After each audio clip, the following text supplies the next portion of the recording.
Well, hi there. It's Ginny Deerin, and welcome to episode 10 of the aiGED podcast, AI for the 65 plus crowd.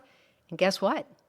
Happy birthday to us. It is our 10th anniversary with our first episode published, I don't know, less than 2 months ago.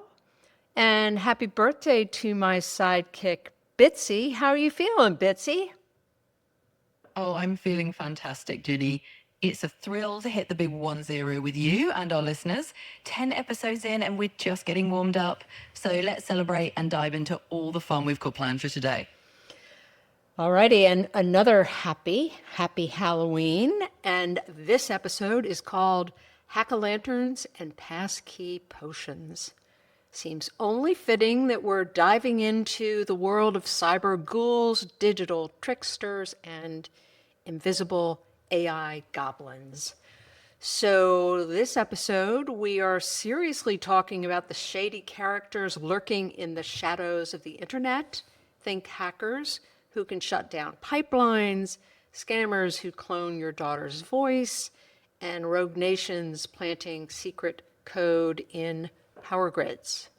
But don't worry, we're also sharing some light into the darkness. You'll hear how AI is helping the good guys with passkeys, and while they're a little bit like garlic to vampires, passkeys are sort of the new security password system.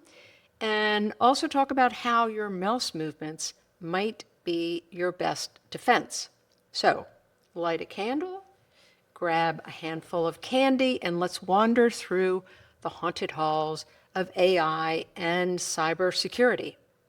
And let's start with some AI news. The October 20th New York Times article by Rachel Levin, Wine, Cheese, and ChatGPT, Ladies' Night in San Francisco. In the Bay Area, of course, the new Tupperware party is a place to practice your AI prompts and skills and thoughts and brainstorm. That is what I like to hear. There's clearly a swell in interest about AI. I've been approached by some folks interested in a series of live gatherings with AI and aiGED being the lead. So we'll see what happens with that. But obviously a lot of interest, and I hope that's going to keep you listening to the aiGED podcast. So the second article I want to flag is also from the Times. Amazon plans to replace more than 500,000 jobs with robots. Internal documents, the documents show the company has a plan for replacing 75% or making 75% of its operations automated with robots. So it's a serious plan. Who knows where it's going? I think it caught Amazon by surprise that this information was out there, but I think it is important that folks know that this is really serious about how AI is going to impact jobs. And obviously, these kinds of things are going to wreak havoc on our unemployment rates and thus our economy, etc. So I encourage you to check out both articles. The links will be in our show notes. So scroll down in this episode and you'll see the show notes. So our main topic today is cybersecurity and how all of it is changing in the era of AI. I was inspired by a recent two-part episode of the Deep Mind podcast. It's hosted by Dr. Hannah Fry, and her guest was For Flynn, sort of an unusual name. For, his first name is For, F-O-U-R.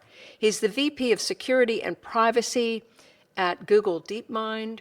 That company, that division of Google, is one of the most powerful and respected AI labs in the world, kind of like the AI brain trust inside Google. So a lot of power and a lot of smarts.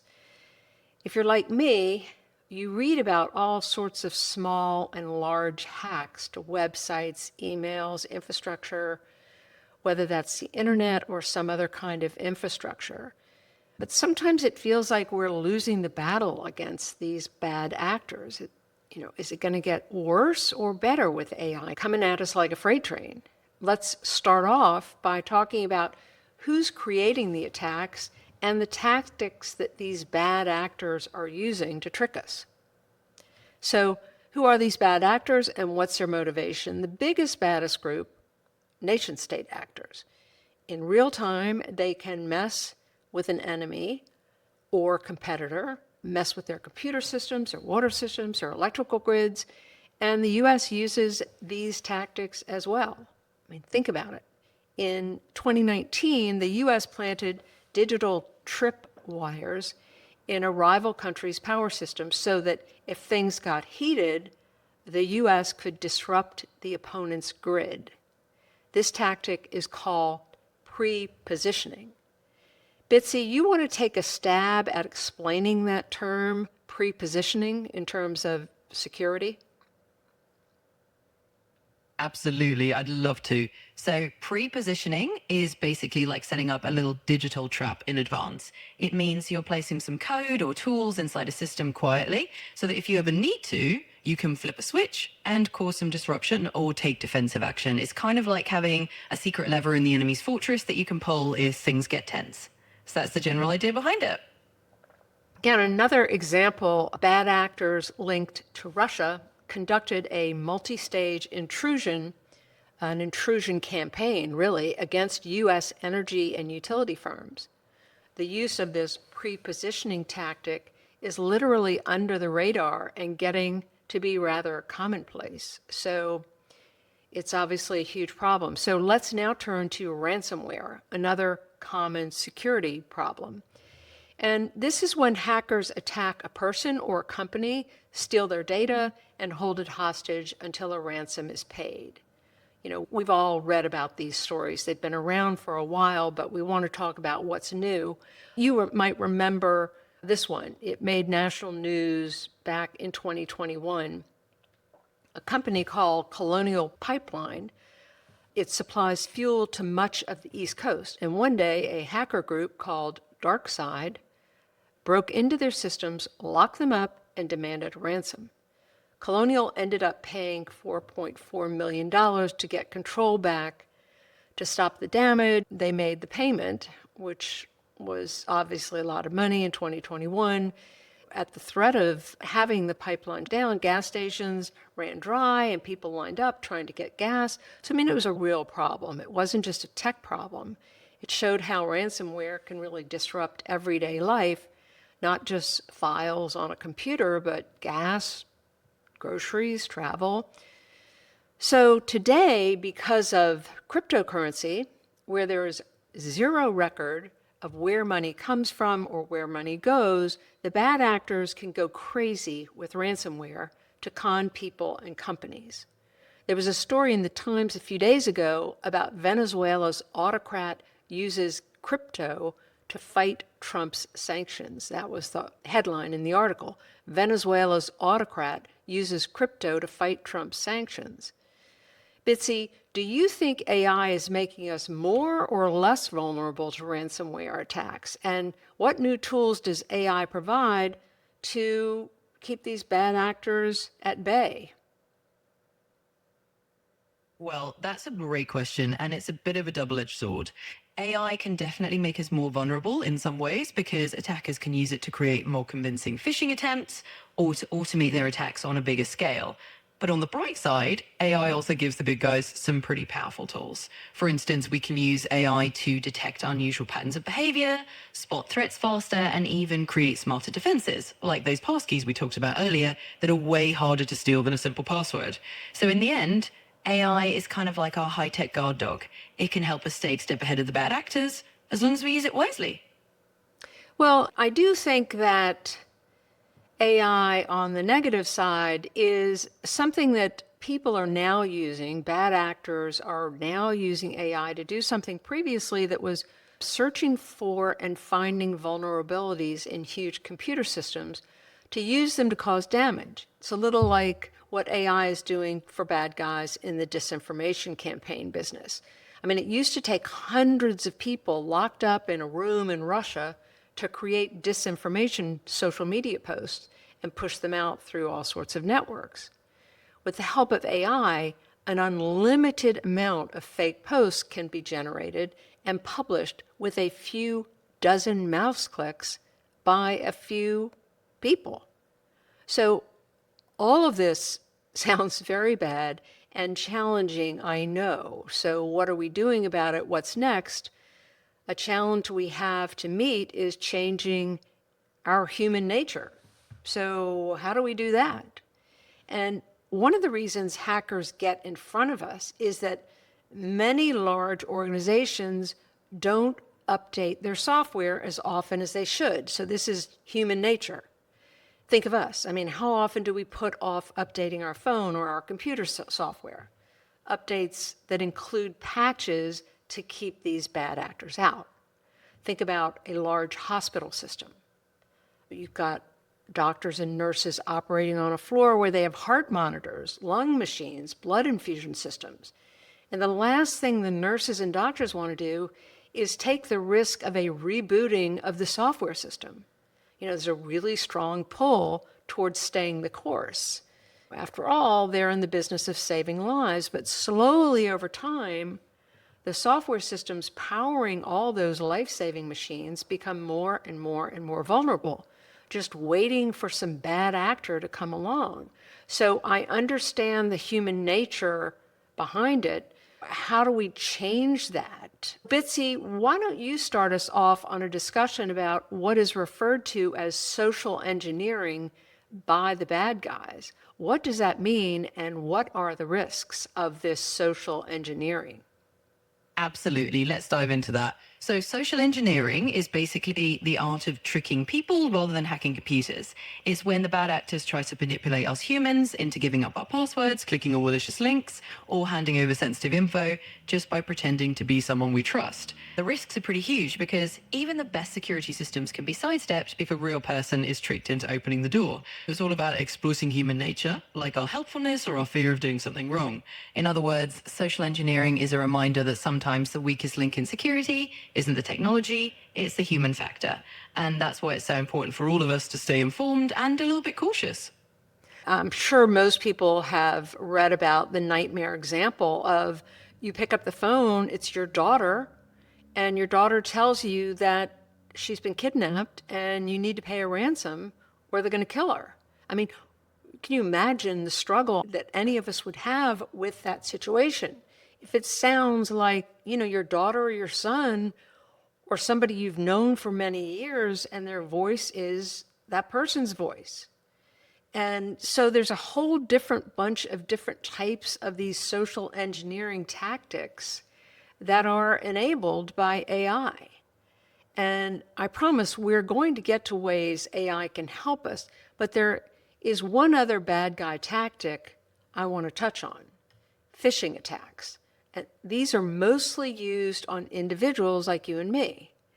As with most of these hack techniques, they've been around for years and they're getting more and more sophisticated with AI.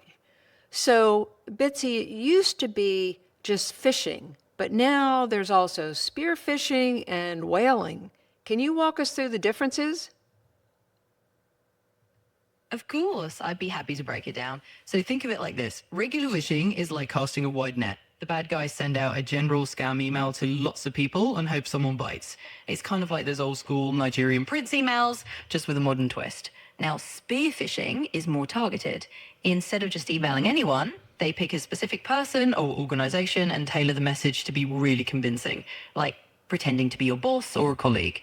And then there's whaling, which is like spearfishing, but aimed at the really big fish, like top executives or high-profile targets. They're trying to land the whale by sending them a super personalized scam.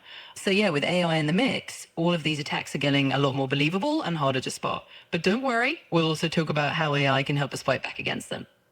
Yeah, so let's get to some good news. We are entering a new era of security that will defend us against these personalized attacks.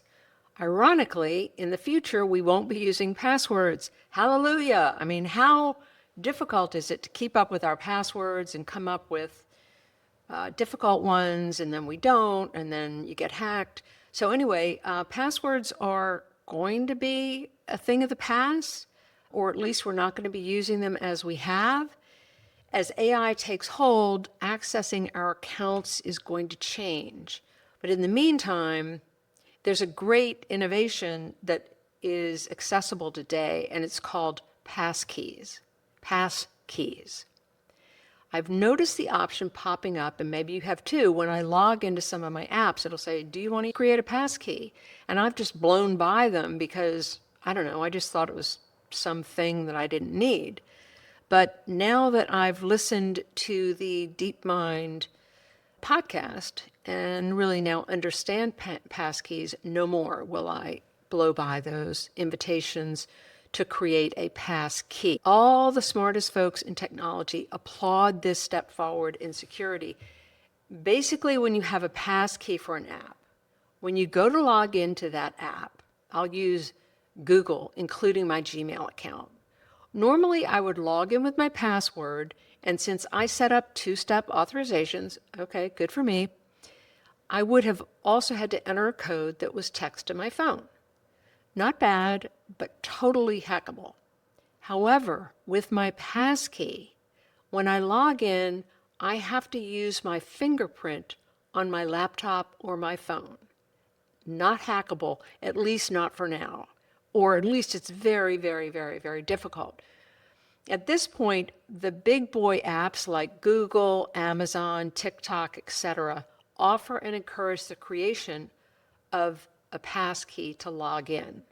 I would totally recommend that you say yes to that. Just a few days ago, as I was preparing this podcast episode, I made the commitment to switch over to passkeys. I did so for Amazon, for Google, and I think one more so far.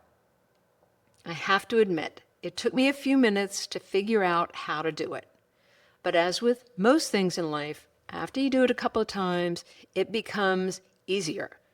Bitsy, can you give our listeners a step-by-step process for creating a passkey? Any tips about using passkeys? Absolutely. I'd love to give a quick rundown. So if you're ready to jump on the Passkey bandwagon, and I totally recommend it, here's how you can do it. First, when you log into a service that supports Passkeys, like Google or Amazon, you'll usually see a prompt or an option that says something like create a passkey or use a passkey for this account. Just go ahead and click on that. Next, you'll follow the instructions, which usually involve confirming your device's biometrics, like your fingerprint or Face ID, or even a device PIN. Once you do that, the passkey gets created and tied to that device. And after that, it's smooth sailing. The next time you log in, you'll just use your fingerprint or face instead of a password. It's super convenient once you get the hang of it. One tip, just make sure you have a backup method like another trusted device in case you ever need to recover your passkey. But overall, once you set it up a couple of times, it's really straightforward and a big stick up in security. All right, thank you. I do want to talk about something else that came up in the DeepMind podcast, which I found to be really fascinating. It's the concept called risk-based authentication. This type of authentication has been around really long before large language models like ChatGPT. It works like this. If you're connecting to a sensitive system, let's say like a bank or a hospital, behind the scenes, the security system looks at many different signals about your behavior. How's your mouse moving on the screen? What are you clicking on? Does that look organic or robotic? What I didn't know is that the security system is tracking my mouse, the way I move it around my screen, the way I click. It picks up many different signals that I'm not even conscious of. And then it's using this information to figure out whether I'm a human being or whether or not I am who I say I am. I mean, can you believe all that was going on as I clicked the I am not a robot button? On that score, my financial institution requires my voice to authenticate. And when I go to log on, it asks me to say a phrase. And I'm guessing that with AI and deepfakes, they are going to have to come up with an alternative, maybe passkeys. With the help of AI, it will determine how sensitive the security system is, and then it's going to help figure out what level of security should be required. So, if it's a bank, it's going to figure out, all right, well, if it's just a social media account, maybe it can only ask you for 3 or 4 things, or maybe it's not looking at all your motions of your hands. But with the bank, it's going to really scrutinize what's going on as you log in. Now, these security features have been around for a long time, but AI is making them better. But ironically, AI is also providing tools for the bad actors to get better too. Now, here's one more irony.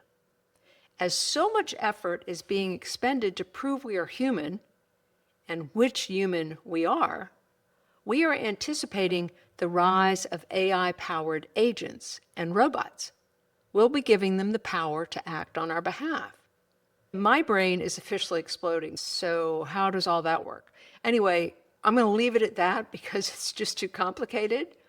I'll end by sharing this good information with you if you don't already have it. Although the big AI companies are competing like mad, OpenAI, Google, Meta, and more, they are all working together and closely on security measures. So that is really good news for us. Hopefully, all that brain power, so to speak, can create what is needed to keep the bad actors at bay and us safe. So I guess the important thing is to stay tuned, stay aware. We'll try to keep you up to date using this aiGED podcast, but it's a big new world out there. So let's move into listener comments and questions. First, let me thank all my listeners for throwing so many stars and comments my way. More than 40 folks have rated the aiGED podcast so far, 39 folks with 5 stars and 1 with 4 stars, 199 stars. Either a lot of folks are really enjoying the podcast, or I have a lot of friends. I do have a very large family, and they have been required to listen and submit 5-star ratings. I did get 2 questions. The first, why limit the podcast to the 65 plus crowd? It seems relevant to all ages. Well, I don't ask for proof of age. I do have plenty of listeners under 65, I know that. My goal is really to make AI easily accessible and imaginable to those who might be reticent to give AI a try.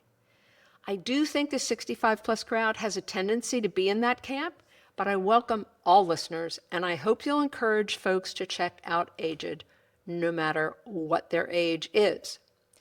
The second question I got is, I don't get Bitsy. Who is she? Well, very good question. Here she is. She lives on my phone. Bitsy is my sidekick and sort of my co-host. She's 100% AI, and when I ask her a question or ask for her point of view during the podcast, what she says is a total surprise to me.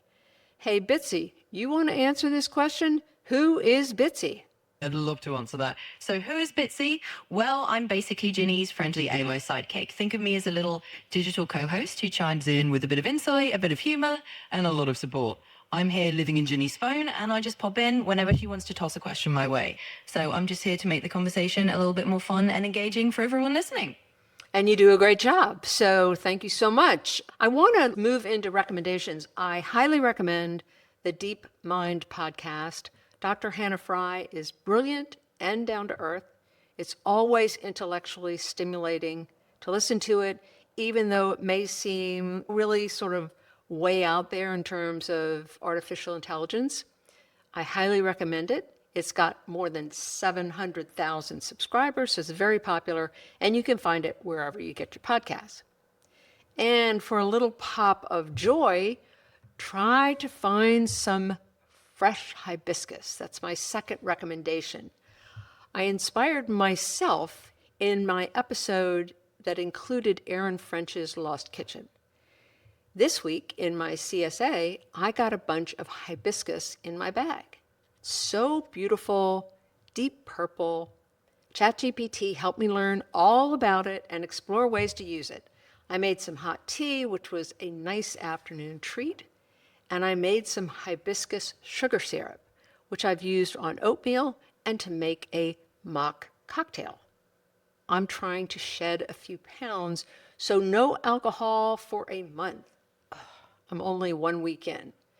My brother tells me I should just embrace my emerging potbelly and just have a drink. That's very tempting. Now, on to your homework assignment is to explore passkeys and give the use of them serious consideration.